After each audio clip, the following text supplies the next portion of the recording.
하나님의 축복이 여러분과 여러분의 가정에 넘치기를 주님의 이름으로 축원합니다. 두 번째, 성령의 능력을 심있기 위해서는 늘 기도에 힘써야 됩니다. 24절은 한 마음으로 소리 높여 기도했고, 29절 담대히 하나님 말씀 전하게 해달라고 기도했습니다. 30절 표적과 기사 거룩한 종 예수의 이름으로 이루어지게 해달라고 기도했습니다. 31절 기도 후 모인 것이 진동하는 하나님의 임재를 경험하게 되었습니다. 지금 이 사람들은 1장에서 전혀 기도하기를 힘쓰는 생활을 살아왔습니다. 그래서 성령을 받았습니다. 기도의 능력으로 성령이 온 것이 아니고 성령을 받을 수 있는 그릇을 준비하는 게 기도입니다. 기도하면서 그냥 기도만 했겠어요? 회개 기도하고 자기 부인의 기도도 하고 기도하는 동안에 그런 심리적인 변화도 있었겠죠? 그릇을 준비해서 성령이 오셨습니다. 그리고 나서 지금 두 번째로 4장에서 또 큰 기도의 능력을 경험하는 이렇게 파워풀한 경험을 하게 되죠. 세 번째, 핍박 가운데서라도 담대하게 예수의 이름으로 선포했다. 4장 10절 너희가 모든 이스라엘 백성들을 알라. 너희와 모든 이스라엘 백성들은 알라. 너희가 십자가에 못 박고 하나님이 죽은 자 가운데 살리신 나사렛 예수 그리스도의 이름으로 이 사람이 건강하게 되어 너희 앞에 섰느니라. 너희들은 그분을 무시했지만 그 이름, 예수 이름이 이 사람을 이렇게 건강하게 했다. 얼마나 멋진 역전입니까? 굉장하죠, 아주? 두 번째, 핍박 중에 드리는 기도. 핍박 중에 드렸던 기도를 좀 더 구체적으로 보면, 첫째, 일심으로 기도하는 일. 마음을 다하여 하나님이 원하는 건 교회이기 때문에 혼자 기도하는 것보다 둘이 기도하는 게 좋고, 둘이 기도하는 것보다 셋이 기도하고 훨씬 좋아합니다. 하나의 목표를 놓고 같이 기도하는 동안에 몸이 되어가는 것입니다. 생각이 통일됩니다.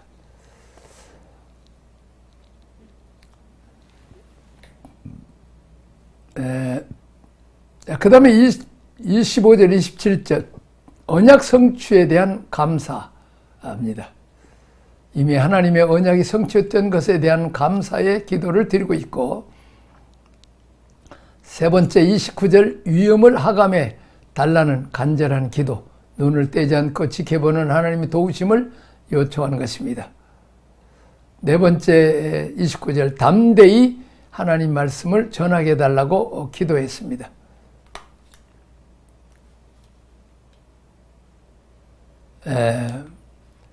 그도 30절 보면 표적과 기사가 예수의 이름으로 이루어지게 해달라고 기도했습니다. 주님의 이름을 위해서 기도합니다. 했습니다. 자, 빌기를 다함에 참 멋진 표현이잖아요. 얼마나 기도했던 것 같아. 하나님이 응답하실 만큼 충분히 기도했다는 거죠. 빌기를 다함에 기도의 분량을 요구하시더라고요. 하나님이 기도하는 보면. 자, 7번째 기도의 결과입니다. 31절 모인 것이 진동했다. 땅이 지축이 흔들렸다는 거죠. 놀라운 일입니다.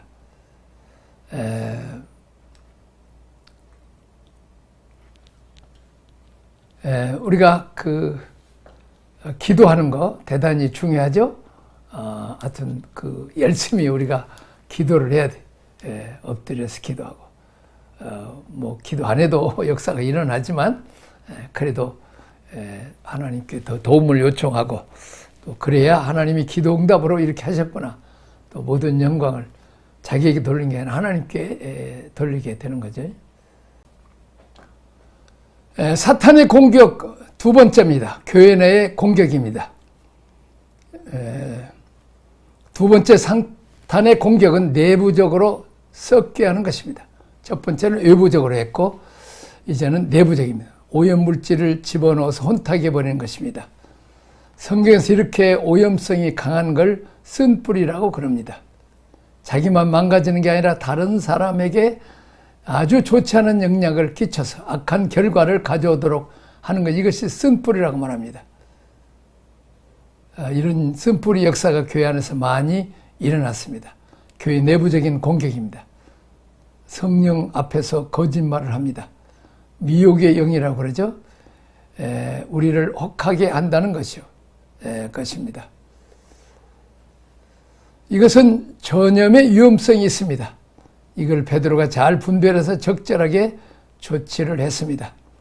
목회를 하다 보면 이런 어려움이 많이 있습니다. 어떤 때는 이 받아야 될 돈인지 받아서는 안 될 돈인지 모르고 목사님이 받았을 경우에 문제가 생기는 경우도 있어요. 이런 건 참 조심해야 됩니다. 참 우리가 그 교회 장로 선거하는데 뭐 이렇게 장로 후보로 나왔던 사람이 공개적으로 목사님을 비난하고 내가 돈을 얼마 줬습니다. 뭐 1억을 줬습니다. 뭐 목사님이 먹지 않고 교회 헌금한 거죠. 그 전에 만일 그것을 개인적으로 사였다면 틀림없이 시험에 들었을 거예요. 어찌되는 것은 이렇게 깨끗하게 해야지, 또 아니면 차원에서 해야지 이것을 돈이나 이런 것에 부정한 것이 결탁되면 안 된다는 거죠. 출처가 분명해야 되는 것입니다.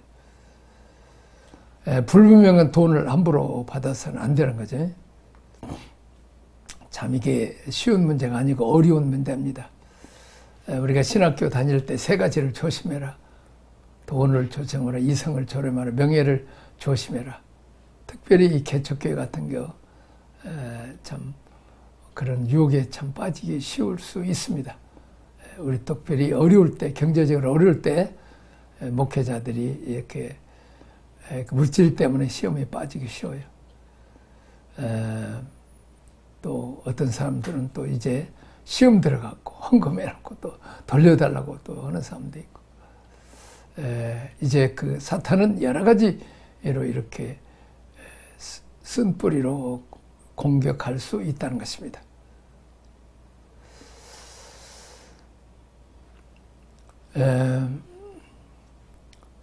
첫째, 성령의 교통을 막는 사람.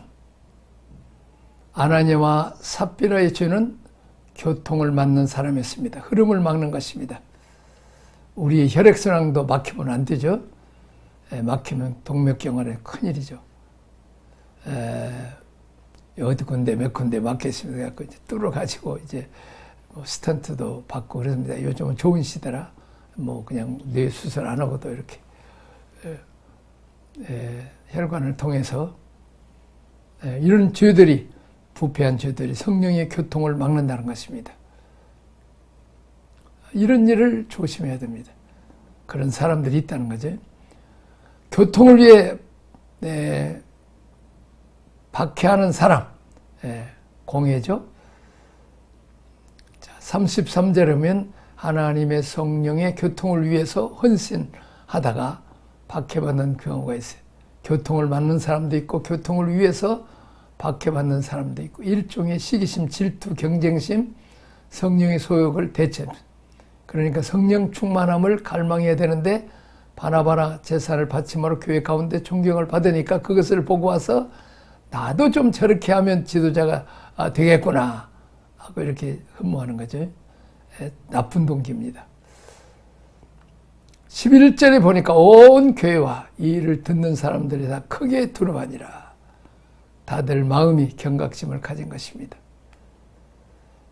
속였다는 게 큰일 나겠죠. 나겠네 하고 이렇게 교훈을 받습니다. 이 교회가 정결하게 된 것입니다. 아나니아와 삽비라의 사건을 통해서. 그 내용은 알죠? 재산을 다 팔아서 이제 바쳤는데 그 중에 욕심될 절반은 챙기다가 성령을 속여가지고 이제 아내도 죽고 또 그 후에 또 남편도 죽고 안팎만 아니라 다 죽죠. 그래서 이제 내적인 공격을 하는 것입니다. 이게 처리하는 거죠.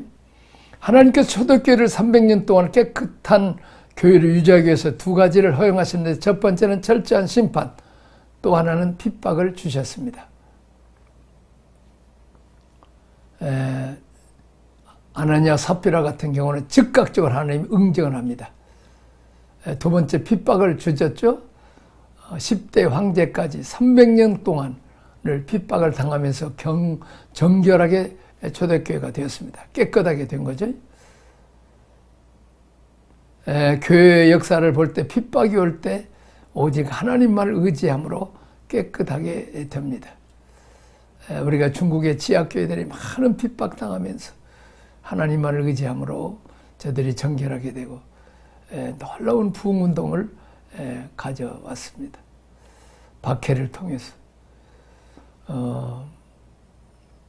참 이렇게 핍박을 당해서 지금 얼마나 그 후에 많이 부흥이 됐습니다. 다시 부흥에다가 다시 지금 핍박을 당하고 있죠. 근데 그것을 다시 중국교회를 다시 경성하게 하고 정결하게 하는 목표가 아닌가 이렇게 생각합니다. 또 그걸 통해서 교회를 정결케 하고 더 부흥시키는지 모르겠습니다.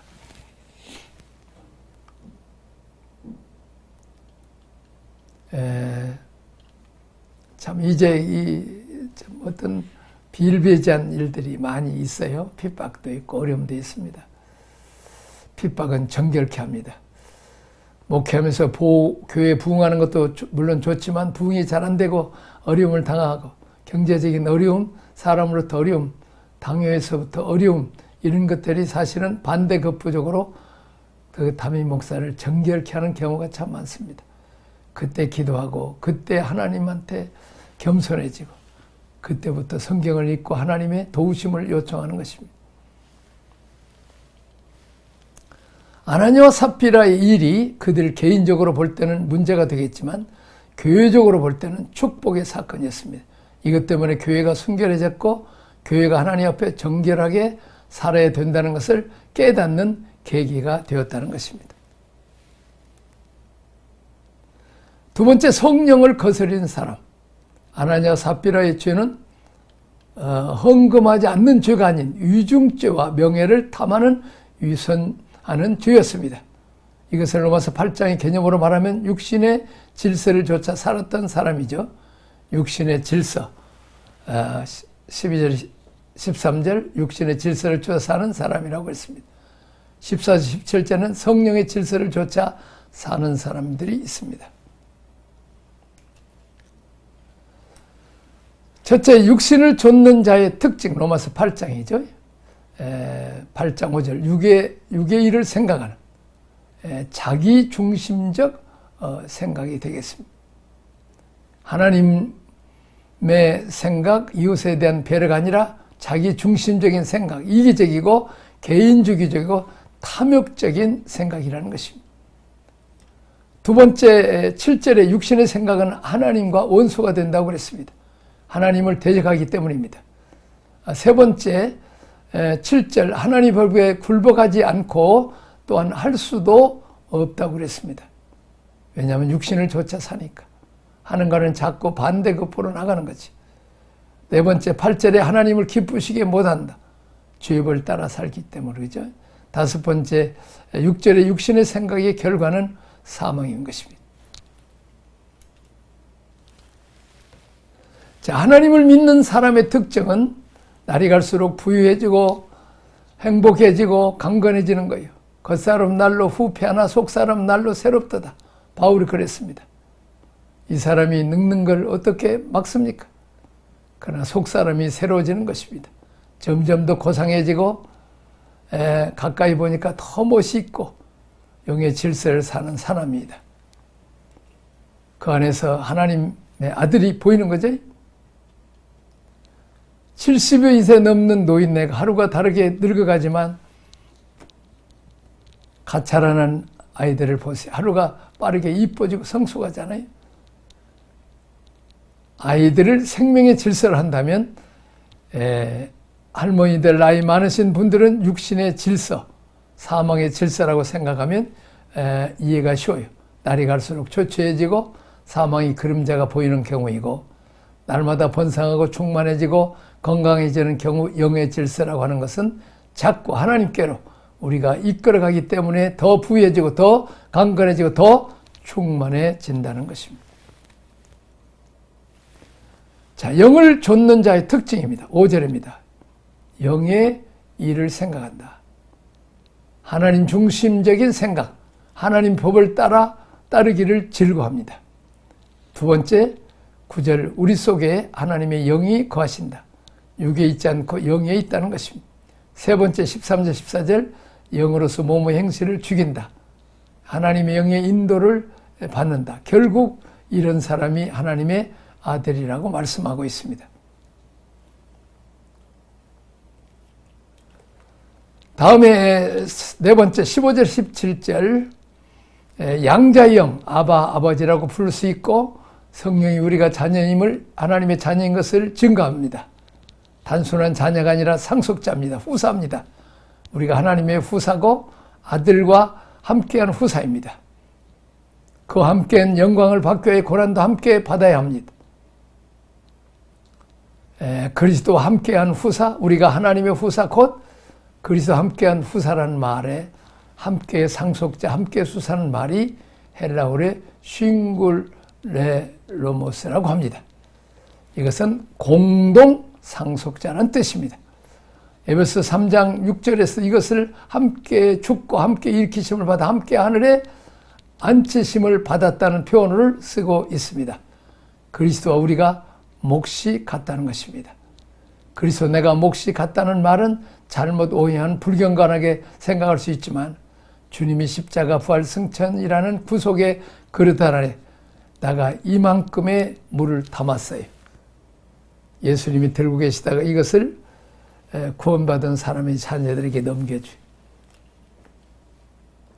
자, 그러면 예수님이 가지고 있던 분량을 이제 구원받은 우리가 그냥 받으면 그 분량이 같다는 것이. 우리가 예수님과 공동 상속자가 된다는 말은 그러면 어떻게 우리가 불경스럽게 예수님과 같다고 말이 아니라 구속사의 모든 과정이 우리가 잃어버렸던 것을 주기 위해서 예수님이 오셨기 때문에 우리는 주님이 가지고 오신 만큼 누릴 수 있다는 것입니다. 이게 구속사입니다. 아담이 빼앗겼던 것을 원래 원본 다시 하나님으로부터 예수님이 받아가지고 이제 우리에게 돌려주신다는 것입니다. 원래 하나님이 창조하실 때 가졌던 것을 그대로 원래 그대로 가지고 오신 것입니다. 그리고 그것이 이미 아담이 저질러 놨기 때문에 건져내기 위해서는 대가를 지불해야 돼. 예수님 자신이 대가를 십자가상에서 다 지불했습니다. 가지고 왔던 후사권, 상속권을 그대로 또 우리에게 가져다가 구원받은 후사들에게, 상속자들에게 넘겨준다는 것입니다. 싱굴레로 노모스라는 말은 지금 내가 들고 온 것과 이분이 받은 것이 같다. 우리가 얼마나 대단한 사람입니까? 이게 구속사의 은총이고 축복입니다. 벌레 신학이라는 게 있어요. 찬송을 할 때 이 벌레 같은 날 위해, 우리가 이제 벌레 같은 벌레 신앙이 그렇게 자기를 낮추고, 참 우리가 벌레만 또 못하죠. 구원받은 사람은 벌레 신학으로 말하자면 안 되는 거예요. 이것은 벌레 신학을 말하는 사람. 우리가 벌레 같다는 거예요. 구원받기 전에 우리가 벌레 같은, 지렁이 같은 너 야고바, 이사야서도 얘기했죠. 구원받은 이유를 우리는 상속자입니다. 그래서 찬송과 시비가 붙죠. 우리는 구원받기 전에는 벌레지만 구원받고 난 뒤에는 우리가 상속자는, 하나님 우리를 양자로 삼았다. 로마 부모는 양자나 친자나 똑같아. 법적으로 양자로 삼았거든요. 그 양자가 들어와서 우리 집에 살면서 10년, 20년 살았는데도 지금도 겸손해 가지고 저는 다리 밑에 주운 사람이다. 이렇게 얘기를 해요. 기분이 좋겠어요? 그렇게 양자로 다리 밑에 데려왔을지라도 양자를 삼았는데 자꾸 그렇게 말하면 기분 나쁘죠. 너는 내 아들이다. 너는 친자식과 함께 같이 상속을 받을. 우리가 그건 겸손한 것 같지만 겸손 아니라는 거예요. 벌레 신앙. 우리가 예수 믿기 전은 벌레 같지만 예수 믿고 난 뒤에는 당당하게 하나님의 상속자라는 거죠. 아들로서 대우를 우리가 받는 것입니다. 남대하게 나가서 예수 이름으로 복음도 전하고 우리가 하나님의 자녀인 것을 또 이렇게 내가 예수 믿고 은혜 받고 거지와 같은 우리 한국에 참 이렇게 은혜 복 받고 어디 가든지 당당하게 예수 믿는 나라, 예수 잘 믿는 한국, 하나님의 백성들이라는 이렇게 우리가 대단한 자부심이 있어야죠. 예수님이 나 살리기 위해서 여기까지 오셔가지고 당신 안에 있는 모든 십자가 부활 승천 그것을 통해서 쟁취한 모든 것을 우리에게 다 가져다 주는 놀라운 축복과 은혜를 받는 것이죠. 우리가 노력해서 아닙니다. 우리를 낮추고 우리의 세례로 나는 죽고 나를 부인하고 오직 믿음으로 하나님 주신 것을 겸손하게 받는 것입니다. 포도나무 가지에 나무가 붙어만 있으면 모든 저절로 양분과 수분을 받아서 열매를 맺는 것처럼 우리가 예수에 붙어 있는 것 때문에 그 은혜와 복을 다 받게 되는 것입니다. 예수님이 십자가 부활 승천을 통해서 존귀한 자가 되고 모든 이름에 뛰어나고 모든 권세와 정사 위에 우뚝 서 있었습니다. 그리고 봉투채 우리에게 넣어주시. 너 구원받은 내 자녀야, 내 후사야. 그러면서 그대로 넘겨줬어요. 우리가 누리는 분깃이 뭐예요? 사도신경이 뭐라고 그랬어요? 우리가 사도신경에 보면 우리 예수 믿고 구원받고 천당만 가면 된다. 이건 겸손이 아닙니다. 그분이 예수님이 사탄과 싸워서 얻어낸 모든 것 통째로 우리에게 가져다 넘겨주었습니다. 너는 후사다. 너는 상속자다. 말씀해 주신 것입니다. 우리가 얼마나 대단한 사람입니까? 얼마나 부여가 살아야 됩니까? 우리가 얼마나 가난한 나라, 거지 같은 나라가 이렇게 얼마나 존귀한 나라가 되었습니까? 얼마나 부유하게 살아야 돼요. 예수님만큼 살아야 돼요. 함께 죽고 함께 이렇게 힘을 받아 함께 안친 바 되었다는 것. 이게 기업입니다. 상속권, 예수님이 주인 되시잖아요. 만물의 주인자였습니다. 그 상속권을 우리가 공동 상속자예요. 우리가 그것을 놓치는 것은 옛사람을 못 벗어난 사람들이 놓치는 것입니다. 구원받았으면 당연하게 기업이 후사로 세워지. 그런데 구약에서 제사장으로 왕이나 장자가 장자답지 못한 행동을 했어요. 그러면 어떻게 돼요? 사울왕이 왕이었지만 못된 행동을 했어요. 어떻게 돼요? 왕권을 빼앗겼어요. 에서가 장자였지만 어때요? 장자권을 밭종한게 팔아먹는 뺏겼어요. 신약시대 예수 그리스도를 통해서 우리가 다 왕같은 제사장으로 부름을 받았지만 제사장답게 행동하지 못하면, 이 말은 옛사람의 구습을 벗어나지 못하면 이스라엘 말하면 애굽을 그리워하고 광야에서 가나안 땅을 백성으로 준비해야 되는데 안 하고 자꾸 회개하고 애굽만 바라보고 옛날로 돌아갈, 애굽으로 돌아갈 그런 사람, 그 사람들은 다 가나안 복지에 못 들어가고 광야에 죽었죠. 그러나 여호수아 갈렙처럼 하나님을 믿고 말씀을 붙잡고 살아갈 때 모든 그 기업, 축복을 누리게 되죠. 예수 믿고 은혜 받고 나서 한동안 반짝했다가 다시 옛날로 돌아가는 옛 습관, 옛 구조, 방식으로 살잖아요. 그러면 상속권을 잃어버립니다. 그래서 광야 백성입니다. 뒤돌아보면서 자꾸 바로가 좋았고 애굽에서 삶이 좋았고 그러면서 착 돌아가고 그래요. 그러면 상속권을 잃어버리고 가나안 복지의 기업을 얻지 못합니다. 우리가 큰 사고만 안 치면 우리가 다 후사입니다. 고라처럼 모세를 들이다 버린다 할지 사울왕처럼 하나님을 대적하고 기념비를 세우고 우사처럼 제사장 해야 될 일을 자기가 한다 할지 하면 다 이제 구원은 잃어버린 건 아니지만 이 상속권을 빼앗습니다. 육신대로 살면 후사권을 잃어버려요. 옛사람의 구조로 살면 절대로 옛날로 구제로 돌아갑니다. 우리는 날마다 저천성을 향하여 날마다 올라간다고 찬송을 하는 것처럼 성령 안에 있는 사람의 특징, 절대로 뒤로 돌아가면 안 됩니다. 예수 그리스도에게 붙어 있어. 그래서 전성까지 가야 되는 것입니다. 우리가 하나님 말씀도 잘 배우고 이렇게 훈련도 잘 받고 그래서 이제 말씀과 기도로 계속 주님과 붙어 있어야죠. 하늘나라를 위해서 우리가 효과적인 일을 우리가 해야 됩니다. 전략을 세워야 돼. 제자 양육하고 또 우리가 선교지하고 요즘 저는 줌으로 지금 캄보디아도 좀 하고 있고 또 필리핀도 하고 있습니다만은 하여튼 줌으로 잡고 배운 것을 나눠야 됩니다. 그러면 그 나라들이 변하게 됩니다.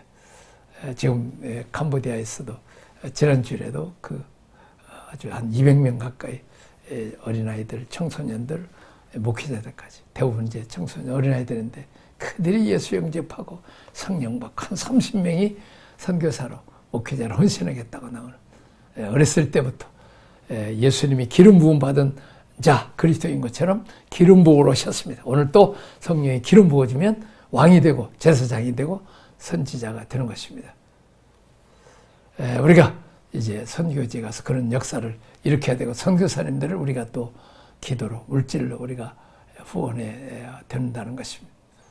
또 우리가 1대1로 양육하고 또 우리가 1대4로 이렇게 제자 훈련을 우리가 자꾸 전달해서 그들이 또 성경을 가르쳐요.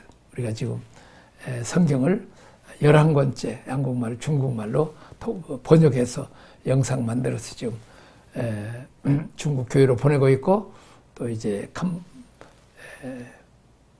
태국에서 지금 그 통역하던 목회자가 지금 가서 중국 교회를 하면서 중국 목회자를 데리고 지금 훈련시키려고 하고 있고 또 우리가 캄보디아에 초청해서 중국 목회자들을 우리가 훈련했습니다.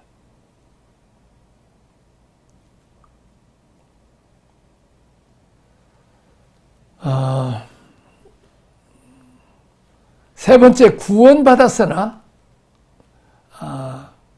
여기까지 하겠습니다. 하나님 아버지 은혜와 사랑을 감사합니다. 하나님 아버지 이제 우리가 상속자로 구원자로 당당하게 살아가게 하여 주옵소서.